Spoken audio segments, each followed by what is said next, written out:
اپنی 1.5 اینٹ کی مسجد بنا کے بیٹھا ہے، وہ مسجد سیاسی ہو یا مذہبی ہو، دونوں طرف اختلاف ہی اختلاف ہے۔ ہماری پہلی ڈیوٹی یہی ہے، اور پاکستان عوامی تحریک پوری دنیا پہ جو اپنا وسیع تر نیٹ ورک رکھتی ہے اور تحریک منہاج القرآن کی شکل میں 100 کے قریب ملکوں میں اپنے ادارے چلا رہی ہے، ہم محبت کا پیغام دے رہے ہیں۔ آپ نے دیکھا کہ جب پوری دنیا پہ اسلام پہ دہشت گردی کا فتویٰ نازل ہوا تو ڈاکٹر محمد طاہر القادری وہ واحد لیڈر ہیں جنہوں نے پوری دنیا کی دوسری نیشنز کو بتایا کہ کوئی بھی مذہب کلہم شدت پسند نہیں ہوتا، بلکہ دین اسلام تو ہے ہی محبت کا گہوارہ، اور اسلام کی روح یہ محبت ہے۔ ہاں اگر کوئی بندہ عمل کرتا ہے ایسا تو اس کا اس مذہب سے کوئی تعلق نہیں ہے۔ سو شدت پسندی کے خلاف ایک عالمگیر فتویٰ دے کے پوری دنیا میں امن کا چہرہ جو اسلام کا ہے اس کو روشناس کروایا ڈاکٹر محمد طاہر القادری نے۔ اور آج بھی ہم یہ سمجھتے ہیں کہ جتنی بھی مذہبی جماعتیں ہیں ان کو بالکل ایک نقطہ نظر پہ آنا چاہیے، ان کو اپنے تمام تر رویوں میں تبدیلی لانی چاہیے، اختلافات کو بلا دینا چاہیے اور ایک ڈگر پہ چلے آ جائیں۔ ہمیں اس نظریے پہ اگر کوئی آتا ہے تو کوئی یار نہیں ہے، وہ ہمارے ساتھ مل جائے یا بھلے ہم اس کے پیچھے لگ جائیں، لیکن آئے تو کوئی اسلام کی روح کے مطابق، ہم اس کے لیے تیار ہیں۔ آپ کے کہنے کا مطلب ہے کہ ٹالرنس اور ماڈریشن پہ سب سے زیادہ جو کام کیا ہے آپ کی جماعت نے کیا ہے۔ میرا آپ سے میاں ریحان مقبول صاحب سوال ہے کہ آپ کے پاس اکثریت تو ہے نہیں اور آپ بار بار یہ نظام بدلنے کی بات کرتے ہیں، تو کس طرح سے یہ آپ سارا نظام چینج کر دیں گے جبکہ آپ تو اس کے اندر ہمارے نہ سینٹ کے اندر آپ کے پاس کوئی اکثریت ہے بلکہ اس کے اندر آپ کی نمائندگی بھی نہیں ہے اور نہ ہی پنجاب اسمبلی میں ہے، کسی اسمبلی کے اندر آپ کے پاس کینڈیڈیٹس نہیں ہیں، تو آپ ایک پورے سیٹ اپ کو چینج کرنے کی بات کرتے ہیں، تو کون سا آپ کے پاس ایسا سسٹم ہے ہماری عوام کو بتائیے گا جس سے آپ یہ چینج کرنا چاہتے ہیں سارا کچھ؟ بہت شکریہ میاں اقبال ساجد صاحب۔ پہلے تو میں اس تاثر کو ختم کرنا چاہتا ہوں کہ پاکستان عوامی تحریک یا ڈاکٹر محمد طاہر القادری صاحب کوئی ماورائے آئین اقدام کرنا چاہتے ہیں، ایسا بالکل نہیں ہے۔ ہم پاکستان کے 1973 کے آئین کو اس کی مکمل روح کے مطابق زندہ کروانا چاہتے ہیں۔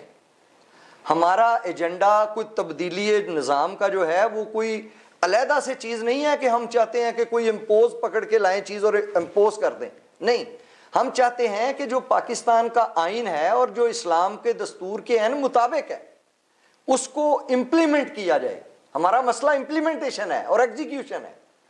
اس میں آپ نے یہ سوال کیا کہ آپ کس طرح کریں گے، دیکھیں ہم کچھ نہیں چاہتے، ہم صرف یہ چاہتے ہیں کہ آئین پاکستان یہ کہتا ہے اور اسلام ہمیں یہ درس دیتا ہے، دونوں چیزیں مماثلت رکھتی ہیں کہ پاکستان میں کسی چور اور ڈاکو کی لیڈرشپ نہیں ہو سکتی، چوروں کو جیلوں میں ہونا چاہیے اور اچھے آدمیوں کو اقتدار میں ہونا چاہیے، یہ ہمارا ایجنڈا ہے۔ اور یہ کیا آپ بتائیں کہ پاکستان کے اصول کے خلاف ہے، دستور کے خلاف ہے یا اسلام کی روح کے خلاف ہے؟ بالکل قطعاً ایسا نہیں۔ اسی طرح ہم یہ چاہتے ہیں، دیکھیں ہم نے نظریہ بڑا کلیئر دیا ہے، ہم یہ کہتے ہیں اسمبلیوں میں آپ نے سوال کیا کہ آپ تو موجود نہیں ہیں، بالکل ہم موجود نہیں ہیں۔ میں یہ کہتا ہوں کہ کوئی عام آدمی اسمبلی میں جا ہی نہیں سکتا اس نظام کے ذریعے۔ کوئی دیانتدار اور شریف آدمی موجودہ نظام کے ہوتے ہوئے آپ تصور کر سکتے ہیں کہ 40-50 کروڑ روپے حرام کے لگائے گا اور اسمبلی میں پہنچے گا؟ کیا شریف آدمی اپنے بچوں کا رزق کاٹ کے 40-50 کروڑ روپیہ جمع کر سکتا ہے اس موجودہ حالات میں؟ نہیں کر سکتا۔ لیکن میاں صاحب آپ یہ بھی بتائیں نا، پھر 62-63 کی ایگزیکیوشن کون کروائے گا؟ جی میں دونوں سوال آپ کے ایڈریس کرتا ہوں۔ پہلی بات تو یہ ہے کہ 62 اور 63 کی ایگزیکیوشن کے حوالے سے آئین بڑا کلیئر ہے۔ دیکھیں election commission of Pakistan execution کروائے گا، یہ تو بڑی سیدھی سی بات ہے۔ اقبال ساجد صاحب بدقسمتی یہ ہے کہ وہ الیکشن کمیشن جو اقتدار میں جو بنتا اس طرح سے ہے، الیکشن کمیشن کی بناوٹ اس طرح ہوتی ہے کہ جتنے بھی سفارشی اور اپنے اپنے مطلب کے لوگ ہوتے ہیں اور جن سے پہلے کمٹمنٹ لی جاتی ہے کہ آپ میرے مفادات کا تحفظ کریں گے، ان کو امپلیمنٹ کیا جاتا ہے، ان کو بٹھایا جاتا ہے ان سیٹوں پہ۔ جبکہ پاکستان کا آئین کہتا ہے کہ آپ نے ججز میں سے، اچھے ججز میں سے بہترین ڈھونڈ کے صادق اور امین، اور ان کے انٹرویوز کر کے پرکھ کے اچھی طرح ان کو آپ نے الیکشن کمیشن میں ممبر بنانا ہے اور لگانا ہے۔ اب جو لوگ کسی کے مفاد کو پورا کرنے کے لیے اور کسی کی سفارش سے اور دھونس اور دھاندلی کی بنیاد کو پورا کرنے کے لیے الیکشن کمیشن کے ممبر بنیں گے، آپ ان لوگوں سے ایکسپیکٹ کرتے ہیں کہ وہ آئین کے آرٹیکل 62 اور 63 کو نافذ کریں گے؟ ہوتا یہ ہے، بدقسمتی سے اس قوم کے ساتھ بڑا فراڈ ہوتا ہے۔ ہم کہتے ہیں کہ آئین کے آرٹیکل 62 اور 63 کو نافذ کریں، تو الیکشن کمیشن کے جو جج صاحب ہوتے ہیں وہ کہتے ہیں جی آپ کو سورت اخلاص آتی ہے، آپ سورہ کوثر بٹی صاحب سنا دیں، اچھا آپ دعائے قنوت سنا دیں۔ اس کا مطلب ہے جس کو دعائے قنوت آتی ہے وہ صادق اور امین ہے۔ یہ تو اس قوم کے ساتھ مذاق ہوتا رہا ہے۔ اور ڈاکٹر طاہر القادری نے 2013 میں جو دھرنا دیا تھا وہ صرف اور صرف قوم کو یہ شعور دینے کے لیے دیا تھا کہ آئین کا آرٹیکل 62 اور 63 نافذ کرنا ہے۔ اور اس وقت کی تمام پولیٹیکل پارٹیز جو حکومت میں تھیں انہوں نے یہ معاہدہ کیا تھا ہمارے ساتھ کہ ہم آئندہ جب الیکشن آئے گا تو اس میں پوری طرح سے پوری اسپرٹ کے ساتھ آئین کے آرٹیکل 62 اور 63 کو نافذ کریں گے۔ لیکن کیونکہ یہ اپنے مفادات کے لیے لوگ سیاست میں آتے ہیں، اس لیے انہوں نے اپنے سارے وعدے سے یہ مکر گئے، اور ڈاکٹر محمد طاہر القادری اور ان کی جماعت کے کارکنوں سے انہوں نے فراڈ کیا۔ اور یہ فراڈ میں نے آپ کو بتا دیا کہ سورۃ قل ہو اللہ سن کے اور دعائے قنوت سن کے اس قوم کے ساتھ ہوا۔ کیا میاں ریحان مقبول صاحب یہ سمجھتے ہیں کہ اگر الیکشن کمیشن اپنا جو کردار ہے وہ پراپر طریقے سے ادا کرتا ہے تو کیا پاکستان عوامی تحریک اس پوزیشن میں ہے کہ آنے والے انتخابات میں وہ کوئی اچھا رزلٹ دے سکے؟ جی اللہ کے فضل و کرم سے ہم یہ سمجھتے ہیں کہ قیادت دیانتدار اور شریف اور پاکستان کے آئین کے مطابق اور اسلام کی روح کے مطابق اگر کوئی ہے تو وہ ڈاکٹر محمد طاہر القادری صاحب کی ہے اور ان کے ساتھیوں کی ہے۔ میں چیلنج کر کے کہتا ہوں کہ اگر پوری دنیا میں اسلام کی عالمگیریت کے لیے اور وسعت قلبی کے لیے کے اعتبار سے جو ڈاکٹر طاہر القادری صاحب نے خدمات انجام دی ہیں، اگر کسی اور کے پاس ایسا ویژن ہے تو میں ایمانداری سے یہ کہتا ہوں کہ پوری پیٹ اس کے پیچھے ہوگی، آپ لے آئیں۔ لیکن اگر قیادت آپ نے ڈھونڈنی ہے تو وہ اس وقت دنیا میں صرف ایک ہے جس کا نام ڈاکٹر محمد طاہر القادری ہے، اور جماعت ایک ہے جس کا نام پاکستان عوامی تحریک ہے، جو خالص ہے اپنے نظریات میں، وہ مفادات سے پاک ہے، 40 سال سے اس سسٹم کے خلاف ایک جنگ لڑ رہی ہے، اور انشاءاللہ ہم سمجھتے ہیں کہ اگر آئین کے آرٹیکل 62 اور 63 کے مطابق الیکشنز آ گئے تو پاکستان عوامی تحریک اپنا بھرپور کردار ادا کرے گی۔ اور آپ سے یہاں پہ یہ آپ کے پروگرام کی وساطت سے بھٹی صاحب عرض کر رہا ہوں، انشاءاللہ 2/3 اکثریت لے کر پاکستان عوامی تحریک اسمبلیوں میں پہنچے گی۔ بھٹی صاحب، آج کل تو انصاف کا بہت بول بالا ہے، رات 12 بجے عدالتیں لگ جاتی ہیں، اور ماڈل ٹاؤن کا وہ کیس جو پوری دنیا نے دیکھا کہ ٹی وی پروگرامز پر سارا کچھ آیا، تو اس حوالے سے ہمیں بتائیے کہ قانون کس جگہ کھڑا ہے؟ کسی کے لیے تو رات 12 بجے عدالتیں کھل جاتی ہیں، اور کچھ لوگ دن دہاڑے جن کو پر گولیاں برسائی جاتی ہیں، ان کے لیے قانون کیا کہتا ہے؟ جی میاں اقبال ساجد صاحب، یہ ایک ڈیلیما ہے ہماری سوسائٹی کا کہ یہاں پہ اداروں میں ابھی بہت زیادہ ریولوشنری سٹیپس لینے کی ضرورت ہے۔ انفارچونیٹلی پچھلے 75 سالوں میں اس پہ کام نہیں ہوا۔ گو کہ ہمارے ادارے تمام سیگمنٹس کو کور کرنے کے لیے اس وقت موجود ہیں فیلڈ میں، لیکن اس کا جو ریزلٹس ہیں وہ خاطر خواہ نہیں نکل رہے۔ یہ مجھے یہاں پہ بڑا افسوس سے کہنا پڑ رہا ہے کہ جو عدالتیں ہیں وہ اپنا جو کام ہے وہ پراپرلی سر انجام نہیں دے رہی۔ یہی وجہ ہے کہ آج 7 سال گزرنے کے باوجود جو شہدائے ماڈل ٹاؤن کے جو مقتولین ہیں ان کو کوئی بھی انصاف مہیا نہیں کیا جا سکا۔ تو میں سمجھتا ہوں کہ جوڈیشری میں بہت زیادہ ریفارمز کی ضرورت ہے، جس طرح دیگر شعبہ جات ہیں، جس طرح پولیس ہے، ایڈمنسٹریشن کا ریونیو ڈپارٹمنٹس ہے، اور اسی طرح ہیلتھ ہے، ایجوکیشن ہے، اس میں ریفارمز کرنے کی کوشش کی ہیں. بالکل اسی طرح جوڈیشری میں بھی بہت زیادہ ریفارمز کی ضرورت ہے تاکہ پاکستان کا جو عام شہری ہے اس کو جو اس کے جو رائٹس ہیں ان کو پراپرلی پروٹیکٹ کیا جا سکے. تو میں سمجھتا ہوں کہ یہ ابھی بہت زیادہ ریفارمز کی ضرورت ہے. میاں ریحان مقبول صاحب، پاکستان عوامی تحریک اپنی جگہ پہ سٹرگل کر رہی ہے اور آپ نے بتایا کہ آپ کے پاس ایک آؤٹ کلاس لیڈرشپ ہے. ابھی پاکستان کے موجودہ حالات میں وزیر اعظم پاکستان محترم میاں محمد شہباز شریف وہ اور ان کی ساری پارٹی، بے شک وہ ایک بڑے خود بھی لیڈر ہیں، وہ کوشش کر رہی ہے کہ ان کے جو بڑے لیڈر ہیں میاں محمد نواز شریف ان کو پاکستان لایا جائے. تو بحیثیت وزیر اعظم پاکستان وہ سٹرگل کر رہے ہیں کہ ان سے جو سپیریئر ہیں ان کو پاکستان لایا جائے. کیا آپ کی پارٹی کو اس طرح سے کوشش کر رہی ہے کہ آپ کا لیڈر تو ملک سے باہر ہے؟ لوگ کوشچن کرتے ہیں کہ آپ کی لیڈرشپ تو موجود نہیں ہے لیکن آپ خود سے اتنی سٹرگل کر رہے ہیں تو آپ کے لیڈر کو آپ کے ساتھ ہونا چاہیے. بہت شکریہ میاں اقبال ساجد صاحب. دیکھیں، ہر بندے کا ایک محدود رہنے کی اس کی جگہ ہوتی ہے.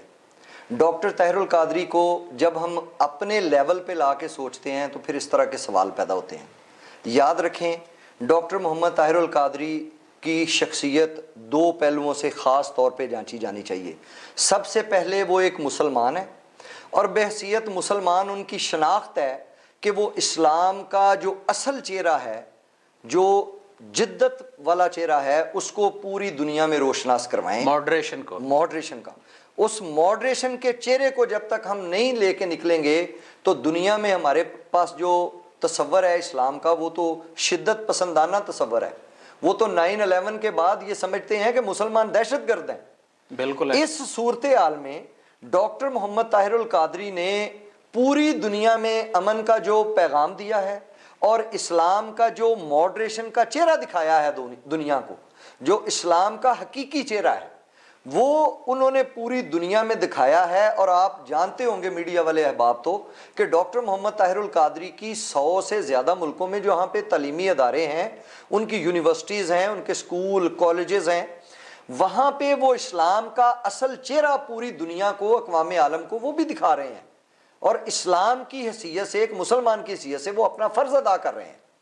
ہم یہ چاہتے ہیں کہ پاکستان میں جہاں پہ اخلاقیات کا سیاست میں جنازہ نکل چکا ہے، جہاں پہ ہر ادارہ 100% کولیپس کر چکا ہے، جہاں پہ اقتدار میں صرف چور، ڈاکو اور بے ایمان پہنچ سکتے ہیں، جہاں پہ عدالتیں رات کو لگتی ہیں اور دن کو سرے عام سوتی ہیں، جہاں پہ عوام پاکستان کا کوئی فائدہ کرنے والا نہیں ہے، جہاں پہ لوٹ مار کی سیل لگی ہوئی ہے، جہاں پہ گنڈوں کی منڈیاں لگی ہوئی ہیں، جہاں پہ ارکان اسمبلی سندھ ہاؤس ہو یا گورنر ہاؤس ہو، ہر جگہ پہ ان کی بولیاں لگائی جاتی ہیں، وہاں پہ ڈاکٹر طاہر القادری ایک گھوڑے کی مانند آئیں اور اپنی بولی لگوا کے چلے جائیں اور پوری دنیا میں اسلام کا جدت والا چہرہ کون روشناس کروائے گا؟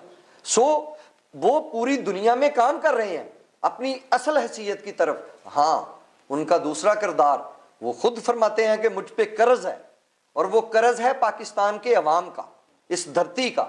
بہت جلد ڈاکٹر طاہر القادری صاحب اپنے پورے ویژن کے ساتھ انشاءاللہ یہاں پہ موجود ہوں گے اور وہ لیڈ کریں گے اس مشن کو. آج میں آپ کے پروگرام میں یہ بریکنگ نیوز بھی دے رہا ہوں کہ ڈاکٹر محمد طاہر القادری صاحب انشاءاللہ بہت جلد پاکستان میں ہوں گے اور انشاءاللہ تعالی اس نظام کے خلاف ایک اپنا آخری حلہ بولیں گے.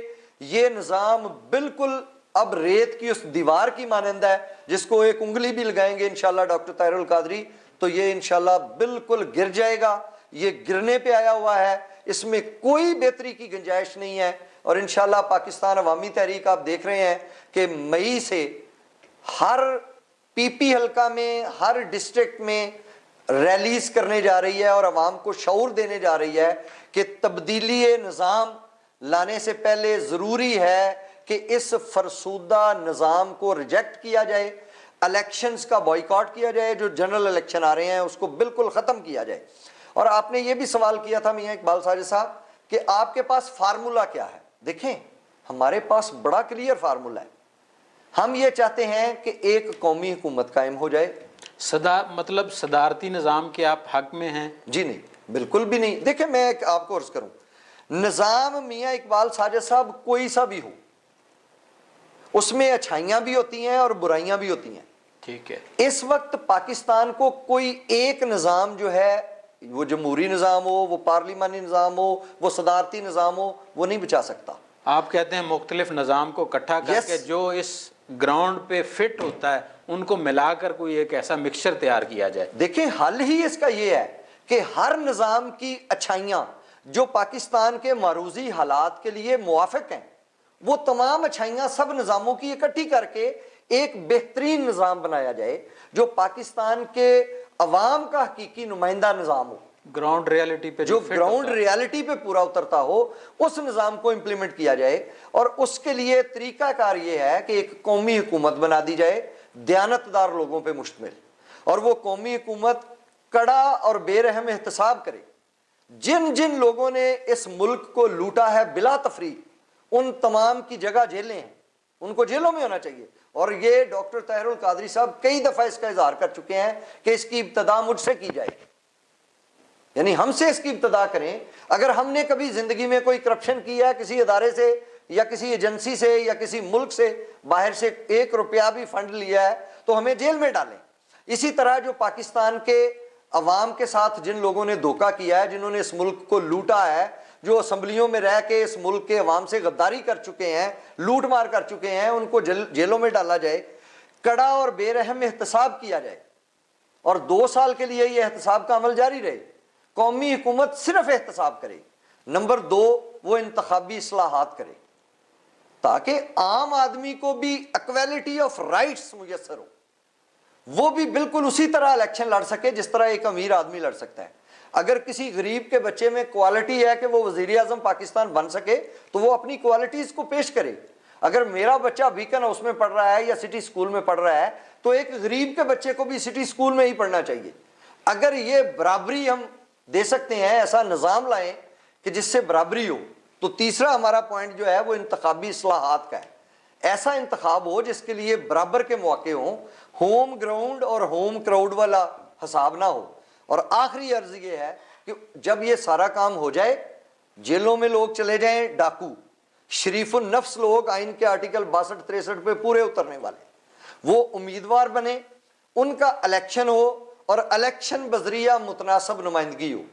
یہ بھی آپ نے آپ کی پارٹی نے ایک کانسیپٹ دیا ہوا ہے, متناسب نمائندگی. میاں اقبال ساجد صاحب آپ یہ دیکھیں نا جی, ایک جماعت مزدوروں کی جماعت ہے, وہ لیتی ہے 30% ووٹ, وہ ہار جاتی ہے. ایک جماعت ہے کسانوں کی, وہ لیتی ہے 20% ووٹ, وہ بھی بالکل ہار جاتی ہے. ایک جماعت چھوٹے تاجروں کی ہے, وہ 10% ووٹ لیتی ہے, وہ بھی ہار جاتی ہے. اور جو بندہ صرف 35% جو جماعت ووٹ لیتی ہے وہ اقتدار میں پہنچ جاتی ہے, وہ اقتدار میں آ جاتی ہے.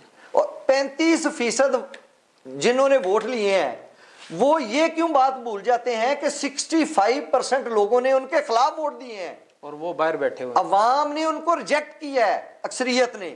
وہ اقلیت کے نمائندے ہو کے اسمبلی میں پہنچے ہوتے ہیں, اور باقی جتنی جماعتیں ہیں جس نے 25% ووٹ لیے ہیں, 30% ووٹ لیے ہیں, 10% ووٹ لیے ہیں, ساری عوام جو ہے وہ اسمبلیوں سے باہر بیٹھی ہوتی ہے. تو جو وہ لوگ دھاندلی پہنچتے ہیں تو کیا اس غریب عوام کا بھلا کبھی کریں گے؟ وہ تو اپنی ملیں بڑھانے کی فکر کریں گے, اپنی لوٹ مار کو زیادہ بڑھائیں گے. ان کو پاکستان کے عوام سے تو کوئی دلچسپی نہیں ہے. اس لیے جب تک عوام پاکستان اقتدار میں نہیں پہنچے گی اس وقت تک پاکستان کے مسائل حل نہیں ہو سکتے. یہی نظام ہے, اور آئین کو امپلیمنٹ کرنے کا نام تبدیلی نظام ہے. ایک چھوٹا سا بریک, دوبارہ حاضر ہوتے ہیں.